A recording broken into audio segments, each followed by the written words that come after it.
J'aimerais vous parler de Bartimée. On connaît Bartimée, n'est-ce pas? Vous connaissez Bartimée? Il habite à Jéricho, du temps de Jésus. Il est mendiant professionnel, il est aveugle en même temps, le pauvre, et il est assis au bord du chemin. Et Jésus passe par Jéricho. Jésus est suivi par beaucoup de gens. Il y a beaucoup de gens qui veulent suivre Jésus, qui veulent l'accompagner, qui aiment sa présence. Parce qu'il guérit, parce qu'il multiplie les pains, parce qu'il fait beaucoup de belles choses. Et justement, Bartimée, le fils de Timée, est assis au bord du chemin. Vous savez que le nom Timée, en araméen, ça veut dire précieux. Il est précieux. Il est précieux pour Dieu. Et vous êtes tous des Timées et des Timéeux. Vous êtes tous précieux pour Dieu.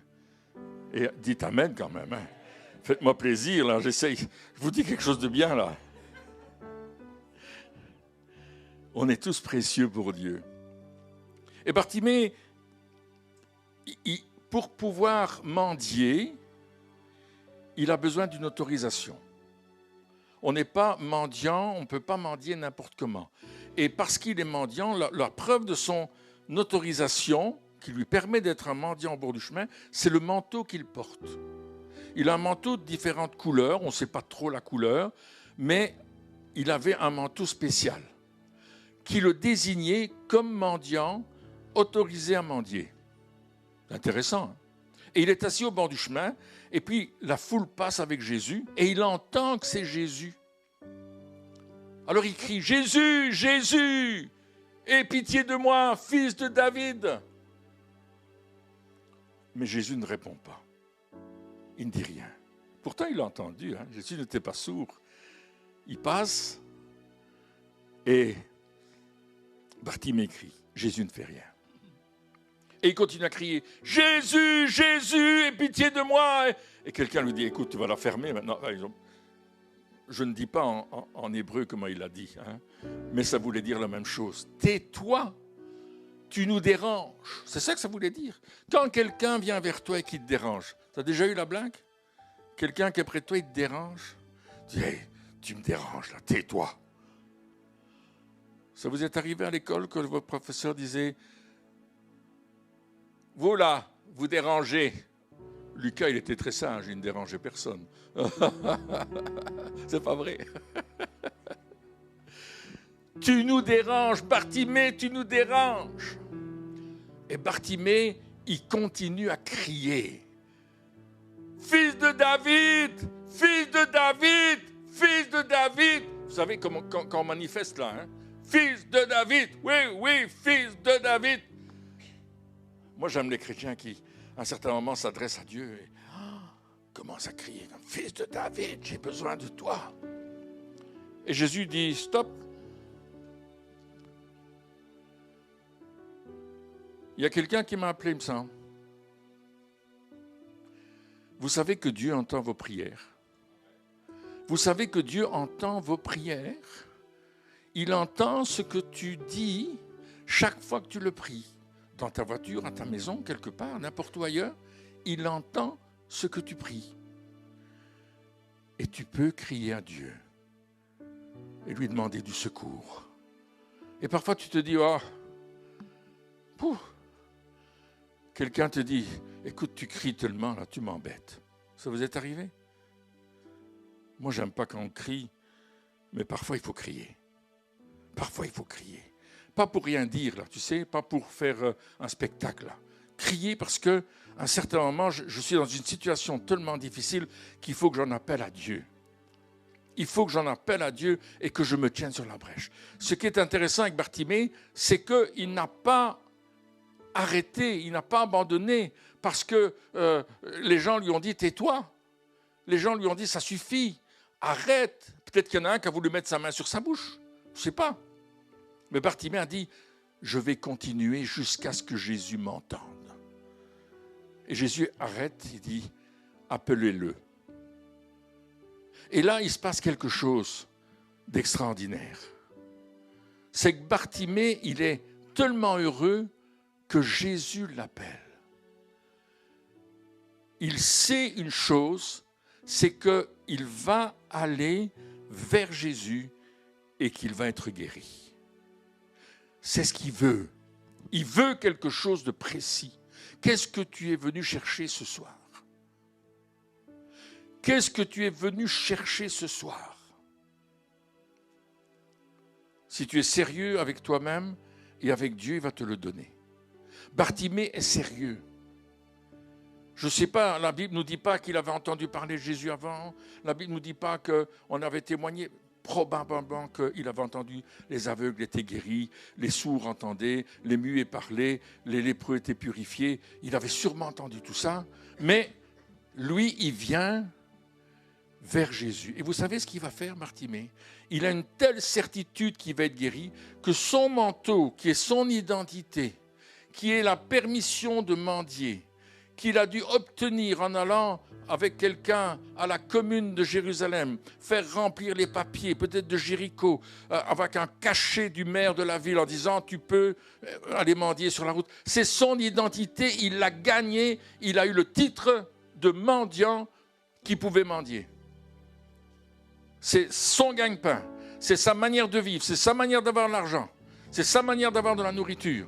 Parce qu'on donnait de la nourriture, on donnait de l'argent, on donnait des vêtements, on l'aidait comme ça. Mais il sait une chose, qu'il ne veut plus cette identité de mendiant. Est-ce qu'on a parfois une identité de mendiant?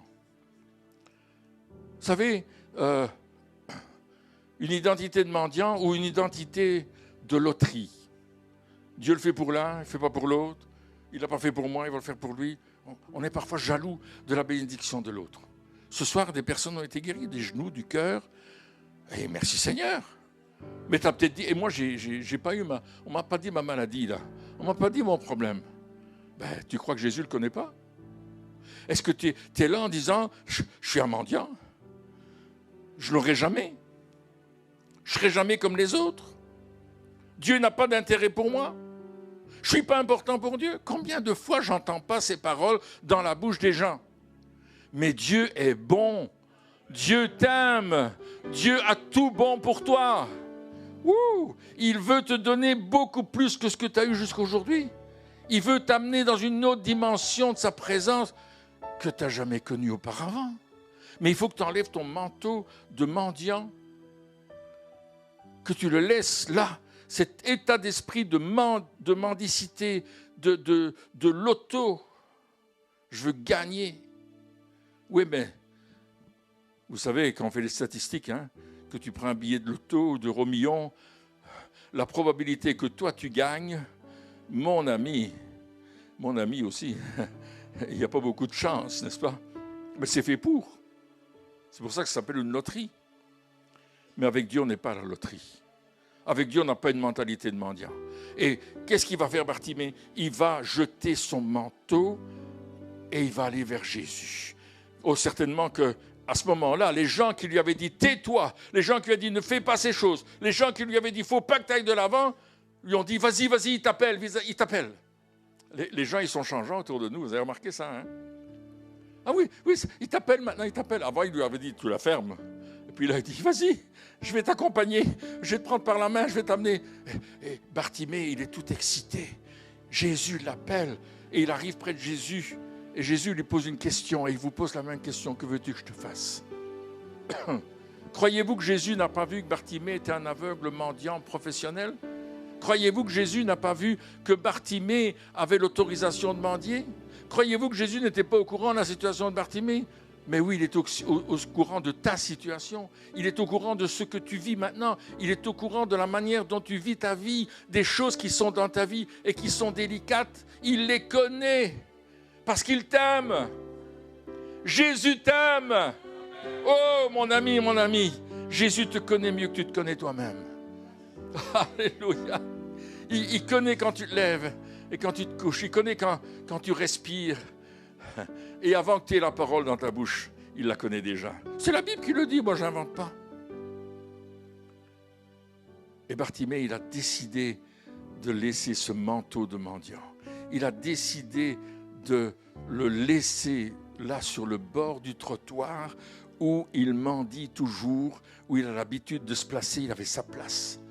Vous savez, les mendiants, ils ont des places. Hein, les SDF, ils ont leur place. Hein. Tu ne vas pas prendre leur place. Là. Ils sont là depuis longtemps. Et bien, lui, il a sa place et il reste à cette place-là. Et bien là, il jette son manteau. Il dit, il peut rester à ma place. J'en ai plus besoin.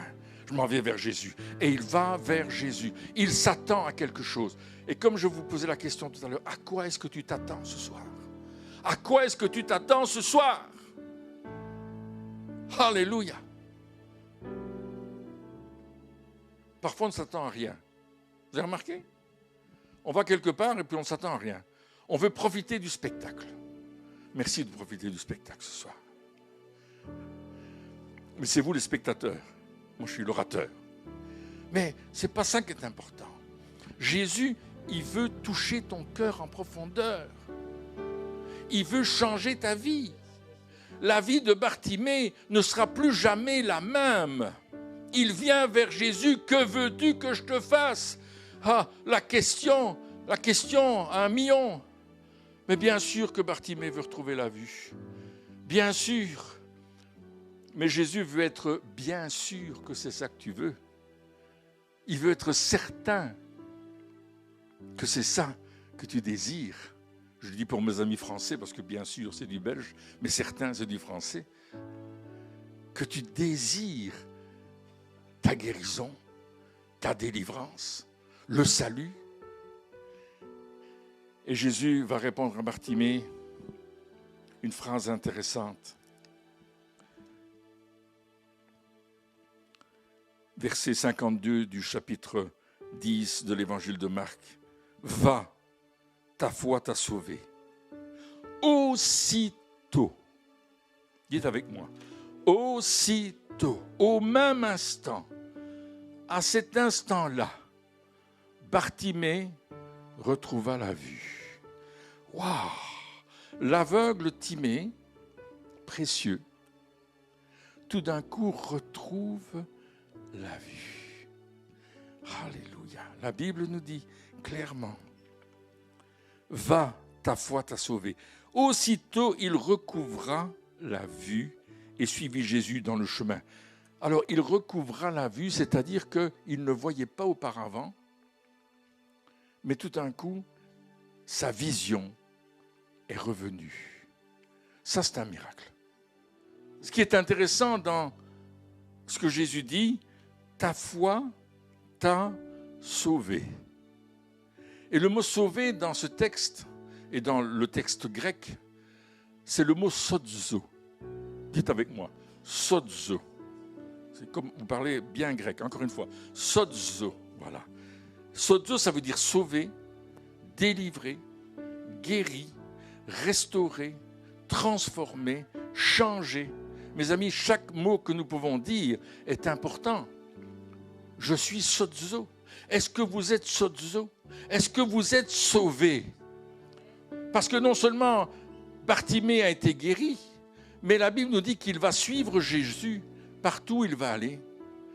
Bartimée ne va pas rester là en disant je vais retourner à ma place de mendiant, je vais me rasseoir là. Non, c'est fini. Son manteau, il le laisse là, il n'en a plus besoin. Il le laisse à quelqu'un d'autre. Si quelqu'un d'autre le veut, il peut le prendre. Il n'en a plus besoin. Quand tu viens pour la guérison, tu laisses ton manteau de maladie là sur le chemin et tu ne le reprends pas en retournant. Il y avait cette dame qui était venue en Italie, on avait à Torino, on était à Turin je pense, hein, et là on fabrique les Fiat. Vous savez que c'est à Turin qu'on fait les Fiat. Hein. Fiat ça veut dire fabrique automobile de Turin. Je traduis rapidement. Et on était là et puis il y a une dame qui s'avance, il y a une conférence de guérison, il y a une dame sa fille pousse dans une chaise roulante, c'est ça que je dis, c'est bien dit ça. Et elle me dit, vous pouvez prier pour ma maman. Alors on se comprend un petit peu parce que moi je ne parle pas italien, mais les Italiens ils travaillent avec des gestes, hein, vous savez. Et je lui dis, mais qu'est-ce qu'elle a fait votre maman? Elle dit une thrombose. Elle est paralysée côté gauche, bras et jambes. Alors je prie pour son bras. Dans le nom de Jésus, je suis avec Christine, on prend soin de la madame. Et puis je dis, pouvez-vous bouger votre bras?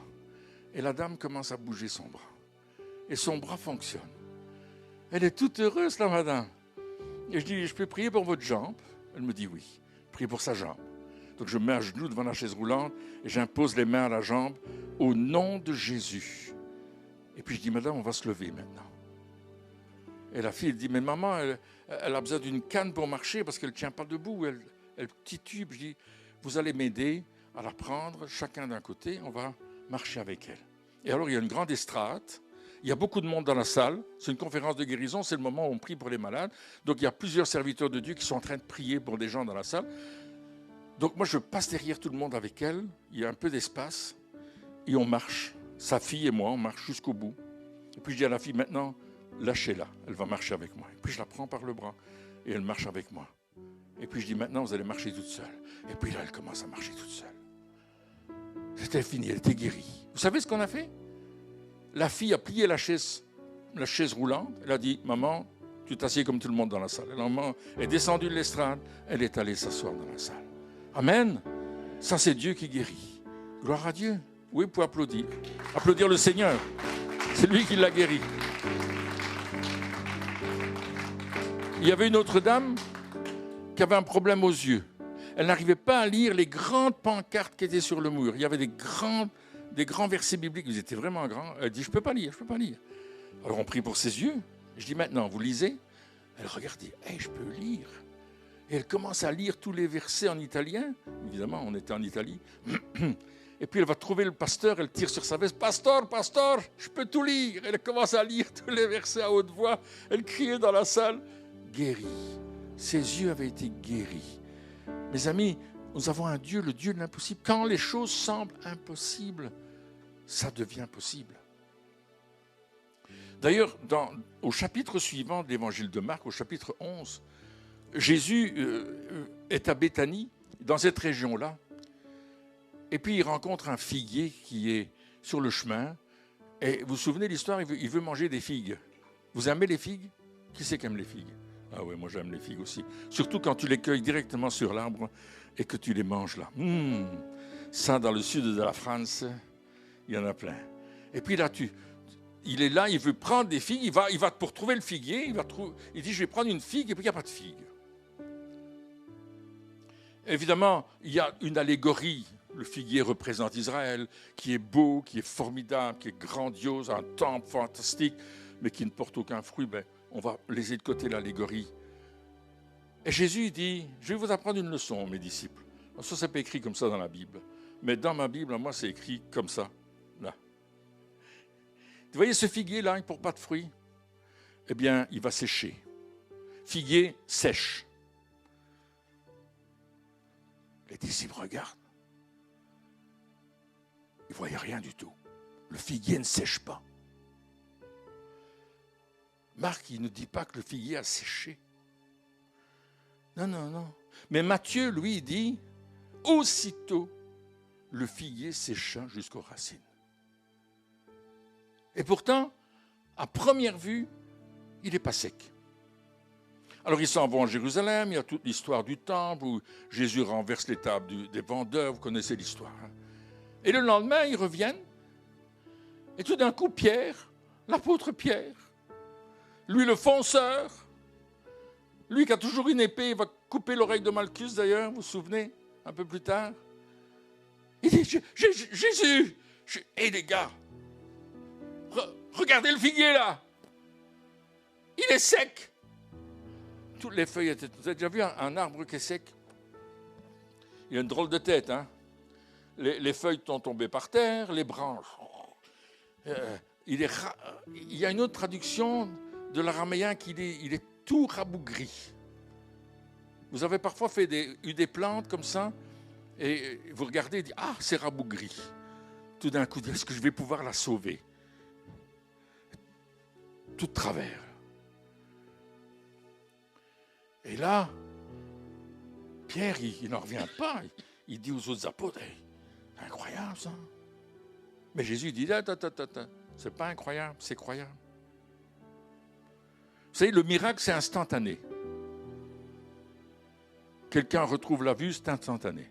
Bartimée a retrouvé la vue, c'est instantané. Mais il y a des guérisons qui sont progressives.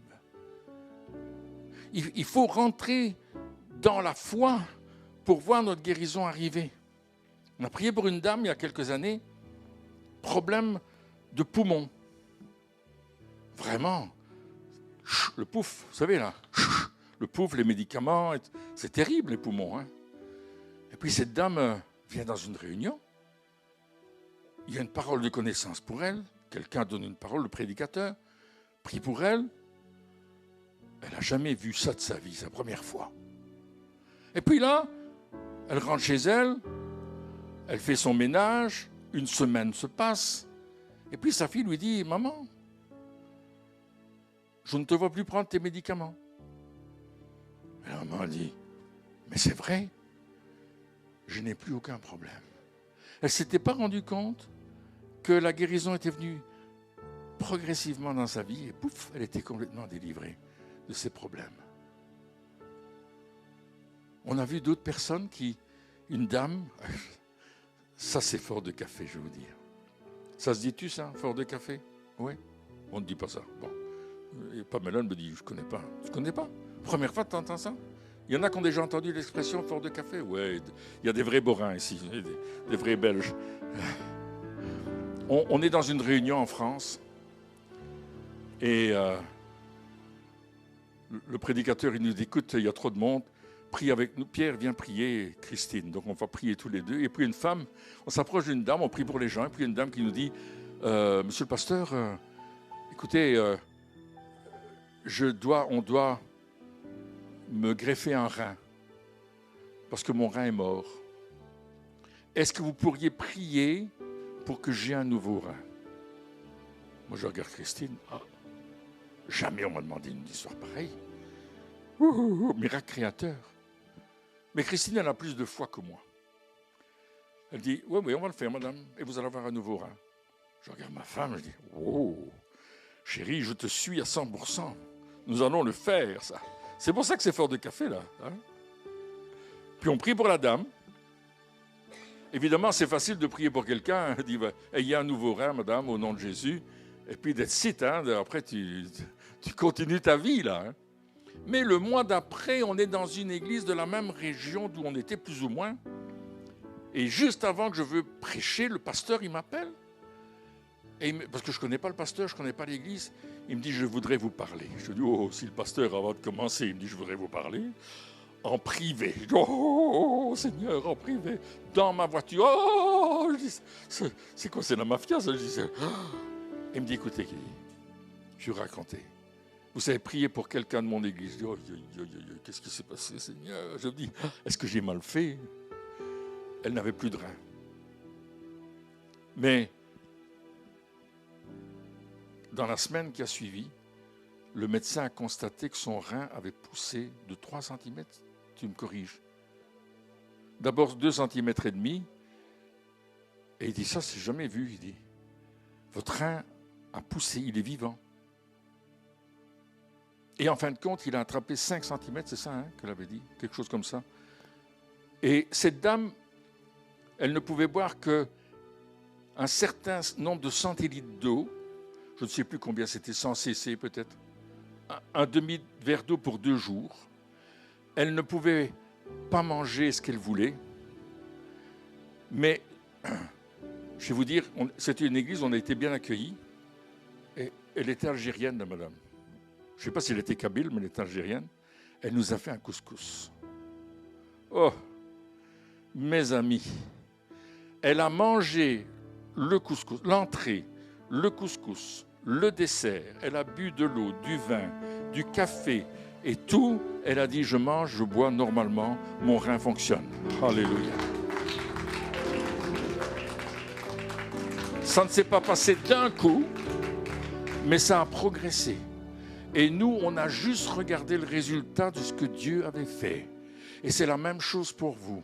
Dieu est en train de faire quelque chose dans votre vie. Votre foi est en train de saisir la vérité de la parole de Dieu. Il y a eu quelque chose qui a commencé à croître, à grandir, à prendre place. Lorsque les disciples ont vu ce figuier sécher, Jésus leur a donné une leçon. Il leur a dit, si vous aviez de la foi comme un grain de sénévé, c'est le plus petit grain qui puisse exister, dit la Bible. Vous diriez à cette montagne, ta difficulté, ton problème, ta maladie, toutes ces choses qui sont devant toi, toutes ces choses que tu appelles les tiens, mais tu vas leur donner un gros coup de pied au derrière. Et tu vas ordonner à cette montagne de se déplacer. Que ce soit un cancer, que ce soit un problème dans ton sang, que ce soit un problème dans ton foie, que ce soit un problème dans ton pancréas, que ce soit un problème, quel que soit le problème que tu as, financier, social, économique, spirituel. Tu vas ordonner à ce problème de se déplacer. Tu as la capacité, dans le nom de Jésus, de dire à ce problème, à cette situation que tu vis maintenant, je veux que tu te déplaces et que tu ne restes pas dans ma vie. Alors, vous êtes là? Vous êtes prêts à faire ça? Je veux que ça se déplace et que ça ne reste pas dans ma vie. Oh, dites-le à votre problème. Si tu as un problème maintenant, commence à le dire à voix haute. Problème, tu te déplaces. Que ce soit la solitude, que ce soit la dépression nerveuse, que ce soit la peur, la crainte, peu importe. Commence à chasser ce problème de ta vie. Commence à lui dire, va-t'en. Si ce sont des craintes, des peurs, ne te laisse pas dominer. Mais toi, domine sur le problème. C'est ce que Jésus est en train de dire. Si vous aviez la foi comme un grain de sénévé, c'est au chapitre 11 de l'évangile de Marc. Il dit ceci, versets 23, 24, 25, vous diriez à cette montagne, ôte-toi de là, jette-toi dans la mer, et rien ne vous serait impossible. Dites-le avec moi, et rien ne vous serait impossible. Maintenant, vous dites, et rien ne me sera impossible, et rien ne me sera impossible. Ouh, alléluia! On était au Canada, et dans la région d'Ottawa, et puis le Seigneur me dit, il y a des personnes qui ont des tumeurs au sein. Alors, je dis ça. On avait fait une école de guérison dans cette église qui s'appelait l'église El Shaddai. Elle était située route de Montréal. C'était la route à Ottawa. Et je dis à quelqu'un, il y a plusieurs personnes ici qui ont des tumeurs au niveau de la poitrine, au niveau du sein. Et puis je vois 3 personnes qui s'avancent, un homme et 2 femmes. Moi, je pensais que les tumeurs, c'était seulement pour les femmes, mais cet homme avait une boule au niveau du sein. Et comme c'était un homme, je pouvais le toucher, les femmes, je ne pouvais pas, bien sûr. Donc j'ai prié pour lui, j'ai commandé à cette tumeur de disparaître, puis j'ai prié pour les femmes, et j'ai fait la même chose, elles ont mis leurs mains sur leur poitrine, j'ai demandé à une autre femme de mettre sa main là, Christine, de mettre sa main là, j'ai prié au nom de Jésus, et puis j'ai dit, maintenant vous allez à la salle de bain, et vous allez vous examiner. Puis ils sont revenus. Les 2 femmes sont revenues et dit, pasteur, il n'y a plus rien. La tumeur a disparu. La grosseur que j'avais une boule apparemment. Là, je n'ai pas senti personnellement, mais là, la boule avait disparu. Dieu touche les cancers, les tumeurs. Il libère, il guérit. C'est ce Dieu-là. Rien ne vous serait impossible. Mais il ne s'arrête pas là, Jésus, dans son expression, dans son message, n'est-ce pas? Alléluia. Il va plus loin quand il dit cela. C'est la puissance de la foi. Mais il ne dit pas que tu dois avoir une grande foi. Il dit, c'est pourquoi je vous dis, tout ce que vous demanderez en priant, croyez que vous l'avez reçu et vous le verrez s'accomplir. C'est ce que Bartimée a fait. Il est venu vers Jésus en courant. Il a dit, Seigneur Jésus, aie pitié de moi. Il est venu chercher sa guérison. Il est venu chercher sa délivrance. Il est venu chercher son salut. Alléluia. Et parce qu'il s'est déplacé vers Jésus, Jésus s'est déplacé vers lui. Dieu a besoin du peu de foi que tu as reçu. Chacun a reçu la mesure de foi. La Bible nous dit dans Romains, au chapitre 12, au verset 3, que chacun d'entre nous, nous avons reçu la mesure de foi. Pas une mesure de foi, mais la mesure de foi. On a tous reçu la même mesure. Il n'y a pas de différence. Toute cette mesure de foi, tu l'as reçue. Mais maintenant, tu vas la mettre en pratique. Tu vas commencer à t'approcher de Jésus. Et tu vas avoir ce point de contact avec Jésus qui est tellement important. Bartimée est venu vers Jésus. Il a abandonné sa manière de penser, de vivre, son manteau de mendiant. Il est venu avec une certitude que Jésus allait répondre à sa prière. Il est venu vers Jésus. Et là, il a eu ce contact avec Jésus. Il a mis sa foi en action. Quand tu veux quelque chose, il faut que tu mettes ta foi en action. Il faut que tu fasses quelque chose pour obtenir quelque chose. Pas que tu dois payer quelque chose, mais tu décides de mettre ta foi en action pour aller et recevoir ce que Dieu a pour toi. J'ai trop de chrétiens qui restent sur leur chaise en disant « Dieu fera bien quelque chose pour moi ». Mais ils ne se mettent pas en action. Ils ne vont pas chercher leur bénédiction. Vous comprenez ce que je veux dire? Ils ne vont pas la chercher, ils restent là, ils attendent patiemment en disant peut-être ça viendra. Mais Bartimée, il n'a pas attendu, il s'est levé, il a crié fils de David et il est allé trouver Jésus. Et là, quand il a trouvé Jésus, Jésus lui a dit, que veux-tu que je te fasse? Comment croyez-vous que ça s'est passé? Ce n'est pas compliqué. Jésus est en contact avec la puissance du ciel. Bartimée vient avec son problème, sa situation, sa difficulté. Et tout d'un coup, ils sont en contact. Parce que là où tu vas, là, il y a l'onction. Jésus a cette onction extraordinaire. La Bible nous dit que les gens voulaient toucher Jésus parce qu'ils étaient guéris quand ils le touchaient. Bartimée a appris cela. Tu veux venir, Christine? S'il te plaît.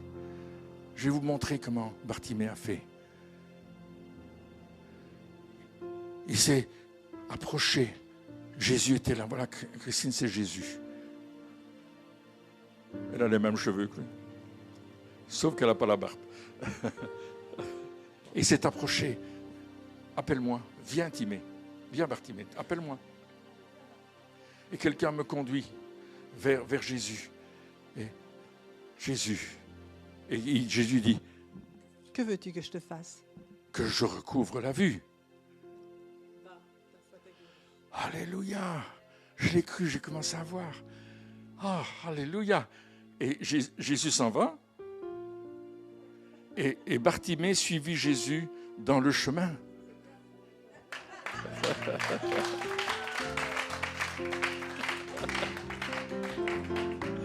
Alléluia. Vous comprenez la situation extraordinaire. C'est que Bartimée est venu vers Jésus avec la foi qu'il a mis en pratique, en action. Est-ce qu'il avait une super grande foi? Non, il avait la foi que c'était le fils de David et que le fils de David pouvait faire quelque chose. Il ne savait pas comment Jésus allait agir, comment le Messie, parce que le fils de David, c'est le Messie. Il ne savait pas comment le Messie allait agir, mais il est venu vers lui. Et là, en présence de cette onction qui vient du ciel, il a retrouvé la vue. Ta foi t'a sauvé. Ta foi t'a sozo. Ta foi t'a sauvé. Ce soir, viens toucher Jésus. Ce soir, où que tu sois, toi qui es derrière ton téléviseur, qui est derrière ton ordinateur, ton téléphone, peu importe, qui va regarder en différé cette émission, viens toucher Jésus ce soir. Viens le toucher. Tu as un besoin, tu as une difficulté physique, morale, spirituelle, financière, familiale. Lève-toi et viens. Avance-toi ce soir. Jésus est là, mais il faut que tu fasses un pas. Il faut que tu fasses comme Bartimée, que tu laisses ton manteau et que tu dis, je vais y aller. Qui veut venir ce soir? Qui veut s'avancer ce soir? Qui a le courage de dire, moi je vais aller plus loin? Il y a déjà eu des guérisons tout à l'heure avec les genoux, mais il y a encore quelqu'un qui a un problème au dos. Je vois vraiment quelqu'un qui a un gros problème au dos. Et Dieu veut te toucher. Quelqu'un qui a un problème au niveau des oreilles, acouphène, ou problème de ce goût-là, Dieu veut te toucher aussi. Qui veut laisser son manteau d'aveugle, de mendiant, et venir à Jésus ce soir? Qui veut venir chercher quelque chose? Tu viens à Jésus, tu ne viens pas à Pierre, tu ne viens pas à moi. Comme je dis souvent, je n'ai pas la capacité de guérir même une mouche qu'un rhume de cerveau. Mais Dieu a la capacité de te guérir ce soir. Baisse juste la tête un moment, parle à Dieu, comme Bartimée, et dis-lui, Seigneur, j'ai besoin de toi ce soir. Dis-lui, j'ai besoin de toi ce soir. J'ai besoin que tu touches ma vie, j'ai besoin que tu touches mon cœur. J'ai besoin que tu viennes toucher l'endroit où je suis dans la difficulté. C'est peut-être avec ton mari, avec ton épouse, c'est peut-être avec ton ami, ton amie. Il y a un combat. Peut-être c'est financier. Tu as peur de manquer. Peut-être c'est la solitude. Oui, peut-être tu as peur. Peut-être. Mais aujourd'hui, donne-le à Jésus. Dis Seigneur, je te le donne. Je vois des personnes qui cherchent un emploi. Et le Seigneur dit, l'emploi est là. Les portes vont s'ouvrir devant toi. Je vois quelqu'un qui a besoin d'une réconciliation dans sa famille, avec quelqu'un de sa famille, un membre de sa famille. Et le Seigneur dit, fais-moi confiance, je vais m'en occuper. Je vois vraiment l'œuvre de Dieu en train de se mettre en route. N'aie pas de crainte, crois seulement. Dieu va faire le miracle ce soir.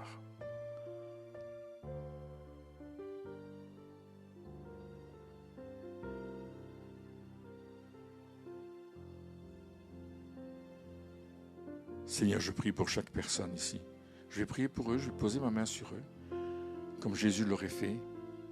Mais c'est dans ton nom que je vais prier pour eux. C'est toi qui vas agir dans leur vie. Tu as dit que par tes meurtrissures, nous étions guéris, délivrés, sauvés, transformés. Le salut est là maintenant. Peut-être tu n'as jamais décidé de donner ta vie à Jésus, mais ce soir, fais-le, là où tu es. Fais-le, dis Seigneur, je te donne ma vie. Je te donne ma vie. Je veux te suivre comme Bartimée. Je veux te suivre. Je veux marcher avec toi. Je veux être avec toi. Dis-lui que tu veux lui donner toute ta vie. Si quelqu'un veut être mon disciple, qu'il renonce à lui-même, se charge de sa croix et me suive. Ce n'est pas quelque chose de compliqué. Moi, je l'ai fait et je suis heureux de l'avoir fait. Alléluia. Il est exalté, roi au-dessus de nous. Je veux le louer.